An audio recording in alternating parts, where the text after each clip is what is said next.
আছে মহিলা বিষয়ক অধিদপ্তর থেকে কি করে বিভিন্ন বিষয়ে ট্রেনিং দেয়, যেমন সেলাইয়ের উপরে ট্রেনিং দেয়, রান্নার উপরে ট্রেনিং দেয়, তারপরে হচ্ছে বিউটিফিকেশনের উপরে ট্রেনিং দেয়। ট্রেনিং শেষে 12,000 করে টাকাও দেয়। 3 মাসে ট্রেনিং শেষে 12,000 টাকা দেয়। 12,000 টাকা দিয়ে একটা সেলাই মেশিন কেনা যায়? যায়, কিন্তু তারপরে হচ্ছে কি আবার আমার মনে হয় কিছু সেলাইয়ের যে অন্যান্য উপকরণ লাগে, সুই সুতা কেজি টেজি একটু কাপড় চোপড়ও মনে হয় কেনা যায়।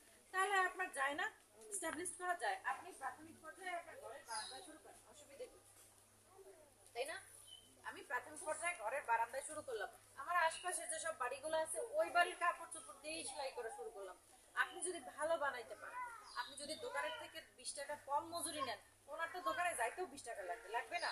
তারপরে মজুরিও যদি আরো 20 টাকা কম পায়, উনি তো চিন্তা করবে আচ্ছা ঠিক আছে আমি একটা বানাই দেখি। যখন আপনার বানানোটা ওনার ভালো লাগবে, আপনার আরেকজনরে বলতে হবে না, উনি আরেকজনরে বলবে যে রহিমা বাবুর সেলাইটা কিন্তু ভালো, বাজারের মতো করেই বানায়, বাইরে না যায় এখানে বানাও, বলবে না? তাহলে ঘরে বসে ইনকাম করা সম্ভব? সম্ভব, কিন্তু শুধুমাত্র কি দরকার? ইচ্ছা দরকার। আপনারা দেখেন, এই যে আমরা নারী ক্ষমতায়ন বলে চিল্লাচিল্লি করি, নারী ক্ষমতায়ন বলতে আসলে কি বোঝায় বলেন তো আপনাদের ভাষায়, যে নারী ক্ষমতায়ন বলতে কি বোঝায়?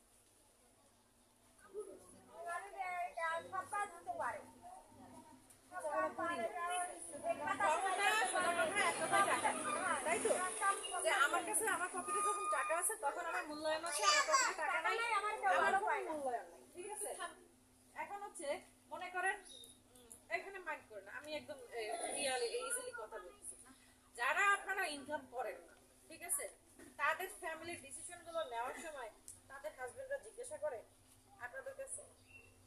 করে না। তোমার ধরে জিজ্ঞানের কি আছে, তাই না? তুমি তো টাকা দিয়ে হেল্প করবে না, তাহলে তোমাকে জিজ্ঞাসা করো আমার স্বামী পারবে এটা? আমার স্বামী কিন্তু এটা পারবে না, কারণ আমি কি ইনকাম করি। ঠিক আছে, তাই বলে আমার শ্বশুরবাড়ি বলেন, অন্যান্য জায়গা আত্মীয় স্বজন বলেন, সবার কাছে কি আমার একটা গ্রহণযোগ্যতা আছে।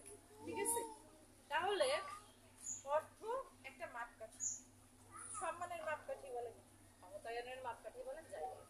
তার মানে আপনি যখন নিজে ইনকাম করবেন, আপনার শ্বশুরবাড়ির ফ্যামিলিতে আপনার একটা আলাদা করে সম্মান থাকবে। আপনার ছোট বাচ্চাটা সে যখন জানে যে তার কিছু খাইতে হলে তার বাবা হেল্প লাগবে, তখন সে আপনার চাইতে তার বাবারে বেশি সমীহ করবে, সম্মান করবে, তাই তো? কিন্তু যখন সে দেখবে বাবার পাশাপাশি আপনিও পারতেছেন তার চাহিদাটা পূরণ করতে, তখন আপনাকে মূল্যায়ন করবে, তাই না? একইভাবে আপনার হচ্ছে গিয়ে যখন আপনার শাশুড়ির সাথে পান খাইতে বউ 50 টাকা দিবে, শাশুড়িরও খুশিতে পাশের বাড়ি যেয়ে গল্প শুরু করবে, আমার বউ আমার টাকা দিচ্ছে চা খাইতে পান দিবে, তাই না? এটা কিন্তু একটা খুশির বিষয়।